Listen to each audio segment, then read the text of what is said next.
여러분, 혹시 이런 생각을 굳게 믿고 계시지는 않습니까? 나이가 들어도 무조건 운동은 많이 할수록 좋다.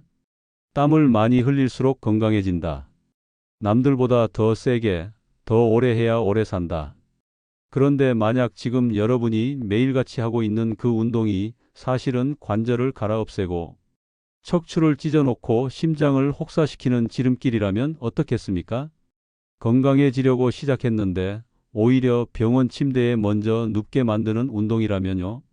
저는 오늘 여러분의 운동 상식을 정면으로 뒤집는 이야기를 하려고 합니다. 겁을 주려는 것이 아닙니다. 지키기 위해서입니다. 제가 수십 년간 수많은 어르신들의 무릎과 허리, 어깨와 목을 지켜보며 느낀 것은 하나입니다. 문제는 운동을 안 해서가 아니라 잘못해서입니다. 특히 60대 이후에는 젊을 때 하던 방식이 그대로 통하지 않습니다. 근육은 줄고 연골은 얇아지고 디스크는 수분을 잃습니다. 그런데도 20대처럼 움직이려고 하면 몸은 결국 신호를 보냅니다. 그 신호를 무시하면 병원입니다. 오늘은 7가지를 말씀드릴 겁니다. 절대 피해야 할 운동 7가지, 그리고 대신 무엇을 해야 하는지 정확히 짚어드리겠습니다. 이건 단순한 운동 팁이 아닙니다. 여러분의 남은 10년, 20년을 결정할 이야기입니다. 첫 번째, 뱃살 빼겠다고 매일 하는 윗몸 일으키기입니다. 많은 분들이 복부 비만을 걱정하십니다. 배가 나오면 당뇨, 고혈압이 따라온다고 하니 겁이 나지요. 그래서 밤마다 바닥에 누워 상체를 끌어올립니다. 100개, 200개. 그런데 문제는 허리입니다. 윗몸을 반복해서 구부리는 동작은 요추에 강한 굴곡 압력을 줍니다. 연구에 따르면 반복적인 허리 굴곡은 디스크 섬유륜에 미세 파열을 유발할 수 있다고 보고된 바 있습니다. 젊을 때는 탄력이 있어 버티지만 60 이후에는 이미 퇴행성 변화가 진행 중입니다. 허리 디스크는 한번 크게 터지기 전에 수년간 조용히 약해집니다. 윗몸 일으키기는 그 약해진 부위를 계속 밀어붙이는 동작입니다. 특히 복근을 만들겠다는 욕심으로 반동을 주거나 목을 잡아당기면 경추에도 부담이 갑니다. 복부 지방은 국소 운동으로 빠지지 않습니다. 특정 부위만 빼는 운동은 없습니다. 대신 허리를 바닥에 붙인 채 코어를 강화하는 운동을 하십시오. 등을 대고 누워 무릎을 세우고 배에 힘을 준 상태에서 한쪽 팔과 반대쪽 다리를 천천히 뻗는 데드 버그 동작이 좋습니다. 허리가 뜨지 않도록 유지하는 것이 핵심입니다. 하루 10번씩 3세트면 충분합니다. 두 번째, 목을 시원하게 푼다며 크게 돌리는 습관입니다. 뻐근하니까 빙빙 돌리면 풀리는 느낌이 들지요. 그런데 목은 7개의 작은 뼈로 이루어진 섬세한 구조입니다. 원을 크게 그리며 돌리면 특정 구간에 압력이 집중됩니다. 특히 뒤로 젖히는 구간에서 신경 구멍이 좁아질 수 있습니다. 노화로 골극이 자라 있거나 디스크가 얇아진 상태라면 신경 자극 위험이 높습니다. 어지럼증이나 팔 저림이 동반된다면 이미 신호입니다. 목은 앞뒤, 좌우로 부드럽게 늘리는 것이 안전합니다. 반동 없이 15초 유지, 통증 없는 범위에서만 하십시오. 스트레칭은 시원함이 아니라 안정감이 기준입니다.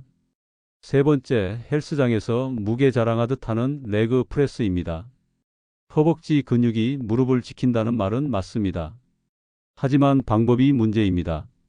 무릎을 과도하게 굽혔다 펴며 무거운 중량을 밀어내면 슬개골과 대퇴골 사이 압력이 급증합니다. 연구에 따르면 깊은 굴곡 상태에서의 반복, 하중은 반월상 연골 손상 위험을 높일 수 있다고 보고된 바 있습니다. 대신 의자에서 일어났다 앉는 체어 스쿼트를 하십시오. 무릎이 발끝보다 나가지 않게 엉덩이를 뒤로 빼며 천천히. 이 운동은 허벅지와 등근을 동시에 강화합니다. 기구보다 기능이 중요합니다. 네 번째, 허리 견인한다고 거꾸로 매달리는 운동입니다. 일시적으로 시원할 수 있습니다. 하지만 머리로 혈액이 몰리며 안압과 내압이 상승할 수 있습니다. 특히 고혈압이나 안과 질환이 있는 분들은 위험합니다. 실제로 급성 안압 상승 사례가 보고된 바 있습니다. 누워서 팔을 머리 위로 뻗고 길게 느리는 만세 자세나 고양이, 낙타 스트레칭이 훨씬 안전합니다. 척추는 강제로 잡아당기는 것이 아니라 부드럽게 움직이며 회복합니다. 다섯 번째, 아령을 들고 옆으로 몸을 기울이는 옆구리 운동입니다. 이 동작은 척추에 측면 압박을 줍니다. 반복되면 후관절과 추간공이 자극될 수 있습니다. 옆구리 살은 이렇게 해서 빠지지 않습니다. 대신 사이드 플랭크로 중립 자세를 유지한 채 코어를 단련하십시오. 여섯 번째, 계단을 뛰어오르는 습관입니다. 계단을 내려올 때 무릎에는 체중의 5배 이상 하중이 실릴 수 있습니다. 뛰면 충격은 더 커집니다. 연골은 소모성 조직입니다. 대신 천천히 오르기만 하십시오. 내려올 때는 난간을 잡고 조심하십시오. 일곱 번째, 60 이후 마라톤 도전입니다. 성취감은 크지만 심혈관과 관절에 부담이 큽니다. 동맥 경화가 있는 상태에서 갑작스러운 고강도 운동은 위험할 수 있습니다. 빠르게 걷기, 3분 보통 걷고 1분 빠르게 걷는 인터벌 방식이면 충분합니다. 여러분, 운동은 명약입니다. 그러나 용량과 방법이 틀리면 독입니다. 기록이 아니라 지속이 목표여야 합니다. 남에게 보여주는 운동이 아니라 10년 뒤에도 계속할 수 있는 운동이어야 합니다. 오늘 영상이 불편하게 느껴지셨다면 오히려 잘 된 겁니다. 생각이 바뀌는 순간이기 때문입니다. 지금이라도 늦지 않았습니다. 댓글에 이렇게 남겨주십시오. 나는 오늘부터 안전하게 운동하겠습니다. 그 다짐이 여러분의 무릎과 허리를 지킬 겁니다. 다음 2부에서는 실제 사례를 바탕으로 왜 과한 운동이 오히려 염증을 키우고 회복을 늦추는지 과학적으로 더 깊이 풀어드리겠습니다. 계속 이어가겠습니다. 자, 이제 두 번째 이야기로 들어가겠습니다. 아까 제가 말씀드렸지요. 문제는 운동을 안 해서가 아니라 회복을 무시해서 생긴다고요. 많은 분들이 이 부분을 놓치십니다. 운동을 했으면 회복을 해야 합니다. 그런데 60 이후 몸은 회복 속도가 예전 같지 않습니다. 이 차이를 인정하지 않으면 염증이 쌓이고 관절은 붓고 근육은 굳고 결국 통증이 만성화됩니다. 여러분, 혹시 이런 경험 없으십니까? 운동을 시작한 지 두세 달쯤 지나니 처음에는 가볍던 무릎 통증이 점점 잦아지고 허리가 늘 뻐근하고 어깨가 잘 안 올라갑니다. 그런데도 운동이 부족해서 그렇겠지 하며 강도를 더 올립니다. 바로 그 순간이 위험 신호입니다. 연구에 따르면 고강도 운동을 반복적으로 수행했을 때 염증성 사이토카인 수치가 일시적으로 상승할 수 있다고 보고된 바 있습니다. 젊은 사람은 이 염증 반응이 빠르게 회복되지만 고령에서는 회복이 지연될 수 있습니다. 즉, 매일 강한 운동을 하는 것이 오히려 염증을 누적시키는 결과가 될 수 있다는 이야기입니다. 특히 관절은 혈관 분포가 적습니다. 연골은 스스로 회복하는 능력이 매우 제한적입니다. 반복 충격은 누적됩니다. 계단을 뛰고 무거운 기구를 밀고 장거리 달리기를 하면서 이 정도는 버틸 수 있겠지라고 생각하는 순간 연골은 조금씩 닳고 있습니다. 연골은 아프지 않습니다. 대신 주변 조직이 염증을 일으키며 통증을 냅니다. 우리가 느끼는 통증은 이미 상당 부분 진행된 뒤입니다. 여기서 중요한 질문을 하나 드리겠습니다. 운동을 하고 나서 몸이 가벼워지십니까? 아니면 하루 종일 피곤하고 욱신거립니까? 만약 피로가 이틀 이상 지속된다면 강도가 맞지 않는 것입니다. 60 이후 운동의 기준은 땀이 아니라 회복입니다. 다음 날 개운하면 적절한 강도입니다. 다음 날 더 무겁다면 과한 겁니다. 그래서 저는 어르신들께 이렇게 권합니다. 운동은 이틀에 한 번 강하게, 나머지는 부드럽게. 강한 날은 빠르게 걷기 30분, 체어 스쿼트와 코어 운동. 다음 날은 스트레칭과 가벼운 걷기. 근육은 자극 후 휴식에서 성장합니다. 휴식 없는 자극은 손상입니다. 또 하나 중요한 것이 호흡입니다. 많은 분들이 운동 중 숨을 참습니다. 무게를 밀 때 이를 악물고 숨을 멈춥니다. 이 동작은 복압을 급격히 올립니다. 혈압도 순간적으로 상승할 수 있습니다.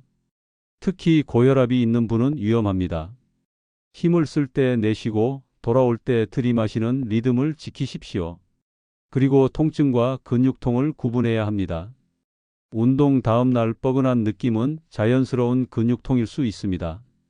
그러나 찌르는 통증, 관절 안쪽 깊은 통증, 밤에 잠을 깨울 정도의 통증은 다릅니다. 이 신호를 무시하지 마십시오. 조기 진단은 큰 수술을 막을 수 있습니다. 여러분, 운동은 경쟁이 아닙니다. 기록을 세우는 게임이 아닙니다. 제일 중요한 질문은 이것입니다.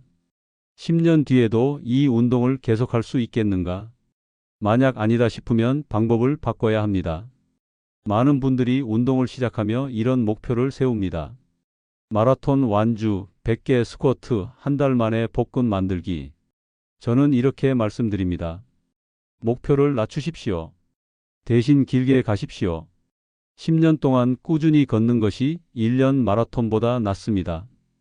다음 3부에서는 구체적으로 주간 운동 스케줄을 어떻게 짜야 안전한지 60 이후 몸에 맞는 운동 배합표를 알려드리겠습니다.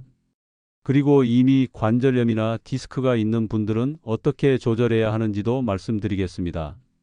지금 이 순간 여러분이 하고 있는 운동을 잠시 떠올려 보십시오. 혹시 무리하고 있지는 않습니까?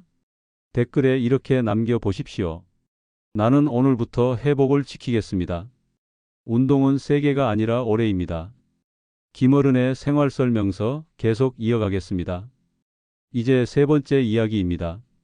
앞에서 우리는 무엇을 피해야 하는지 그리고 왜 회복이 중요한지 말씀드렸습니다. 이번에는 구체적으로 말씀드리겠습니다. 60 이후 도대체 어떻게 운동해야 안전하면서도 효과를 볼 수 있는가? 막연하게 적당히 하세요 라는 말은 도움이 되지 않습니다. 오늘은 일주일 기준으로 아주 현실적인 배합표를 드리겠습니다. 먼저 원칙부터 정리하겠습니다.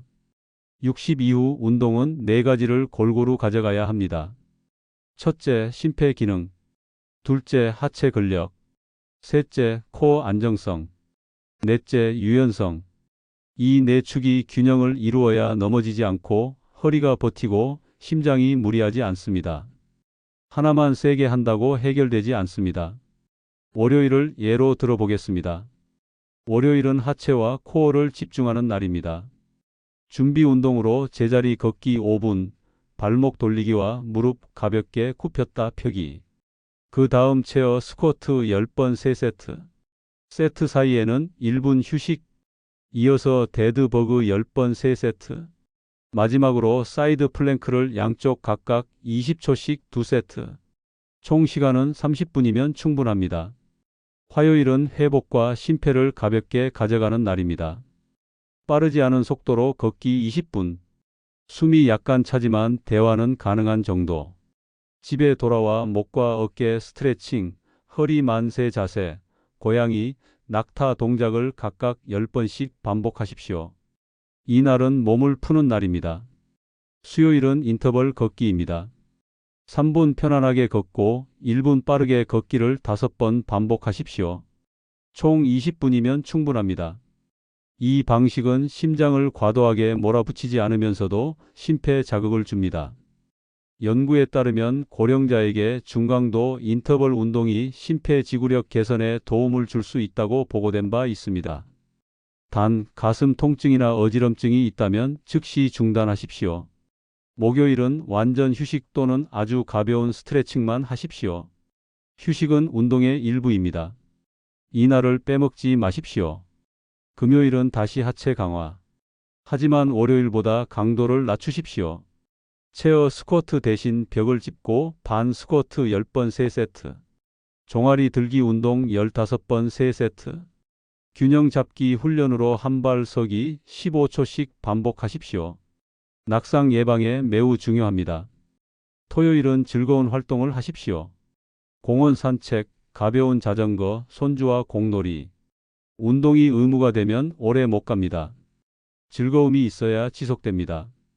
일요일은 스트레칭과 호흡입니다.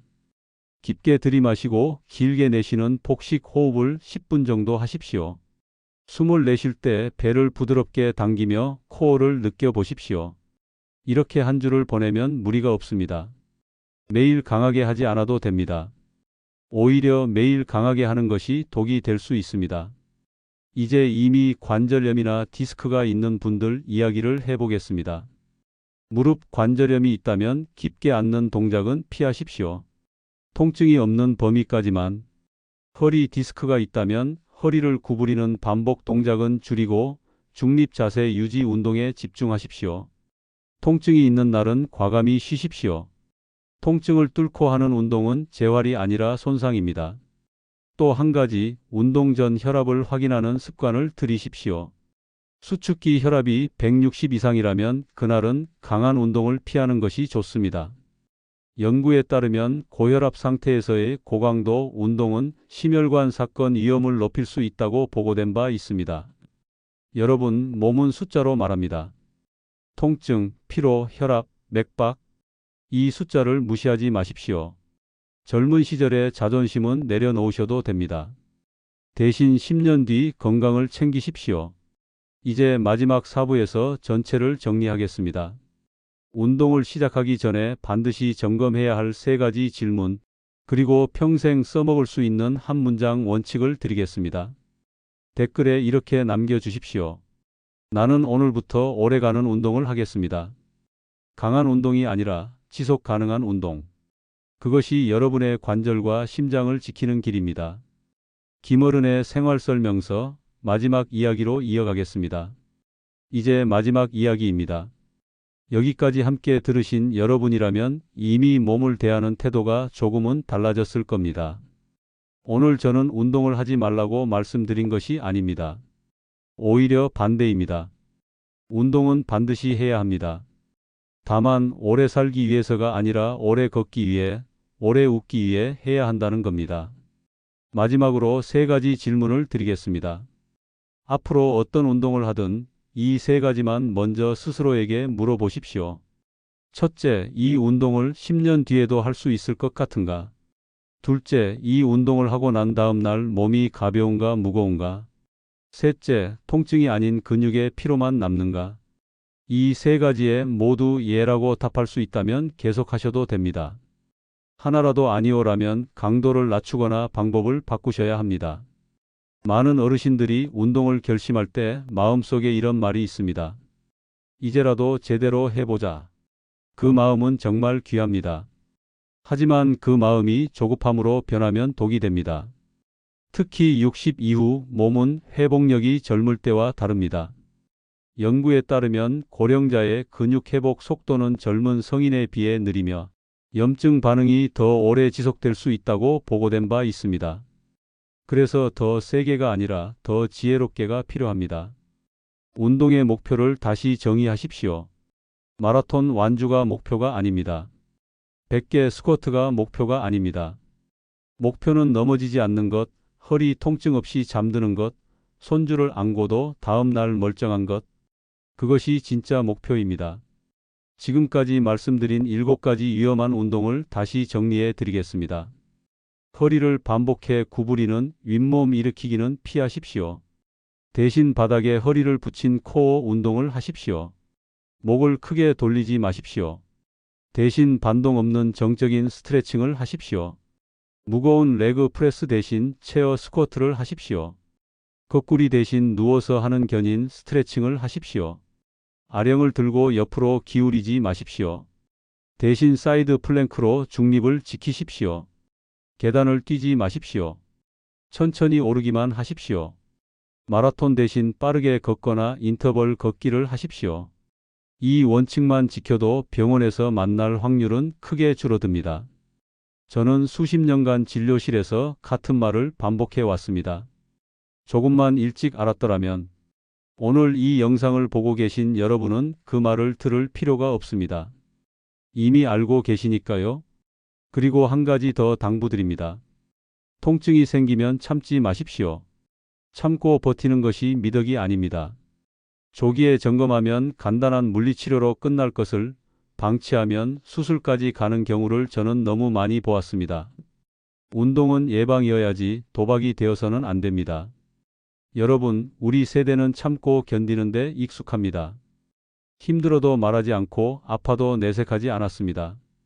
하지만 이제는 달라져야 합니다. 내 몸을 지키는 것이 가족을 지키는 일입니다. 내가 건강해야 가족도 편합니다. 오늘부터 운동을 끊으라는 것이 아닙니다. 오히려 더 꾸준히 하십시오. 대신 강도는 낮추고 정확도는 높이고 회복은 충분히 하십시오. 운동은 세게가 아니라 오래입니다. 이 영상이 도움이 되셨다면 구독과 좋아요로 함께해 주십시오. 여러분의 그 한 번의 선택이 더 많은 어르신들께 안전한 운동 정보를 전하는 힘이 됩니다. 알림 설정을 해 두시면 병원비를 아끼는 지혜를 놓치지 않으실 수 있습니다. 그리고 무엇보다 오늘 당장 여러분이 하고 있던 위험한 운동 하나를 멈추십시오. 그 대신 제가 말씀드린 안전한 대안을 시작해 보십시오. 댓글에 이렇게 남겨주십시오. 나는 오늘부터 오래가는 운동을 하겠습니다. 그 한 문장이 여러분의 관절과 심장을 지켜줄 겁니다. 운동은 벌이 아니라 선물입니다. 나를 괴롭히는 시간이 아니라 나를 돌보는 시간이어야 합니다. 저는 여러분이 통증 없이 병원 침대가 아니라 산책길에서 오래도록 웃으시길 바랍니다. 이것이 김어른의 생활설명서입니다. 여러분의 건강하고 당당한 노년을 진심으로 응원합니다. 감사합니다.